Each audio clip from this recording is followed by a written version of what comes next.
Mister Uddika අපි පරක් වුණාද මන්ද ටිකක්. මං හිතුවා මීට කලින් එයි කියලා.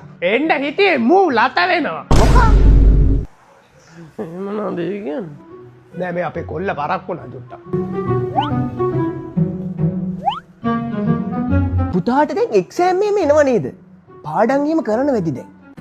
පාඩම් මූ කරන පාඩම් පාඩමක් නෑ.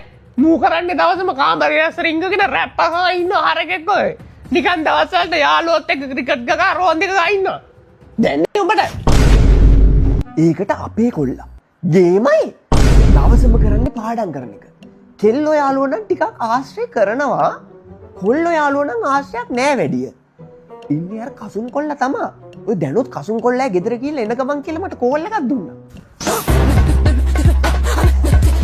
අංකල් ටොයිලට් එක කොහෙද තියෙන්නේ? ගිහලා ඔබට හැරෙන්න.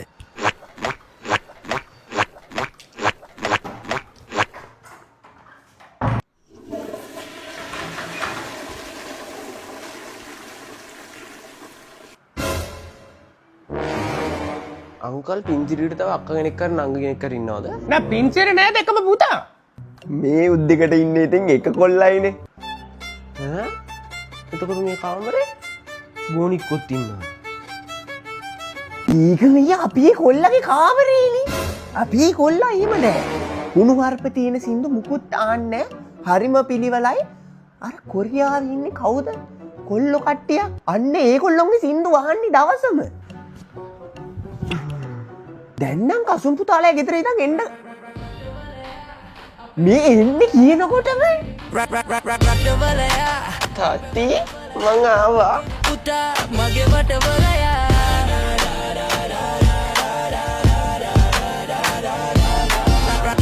දැන් පුතා ඕව ඉවරලා රට යවනවා කියලා කිව්ව නේද? දැන් ගියාට පස්සේ උයන්නේ එහෙම දන්නවද? මූ ඕව දන්නේ නෑ මූ දන්නේ දෙනේව කණ්ඩ විතර. අපේ ගෙදර උයන්නේත් අපේ පුතා. කුස්සියේ වැඩ හොඳට පුළුවන්. ඔයි දැන් යන්නත් ඇත්තේ අපිට තේ එකක් හදන් ඉන්න. වටවලයා අපේ වටවලයා අපේ ගෙරේ පුතා තේ ගෙනල්ලා තියෙන ළමයි. අනේ ගන්නයිලා එක්කනෝ. මේ උද්දිගුතෝ අවංගවට නෑ එන්න එපා. වටවලයා අපේ වටවලයා අපේ ගෙරේ පුතා මගේ වටවලයා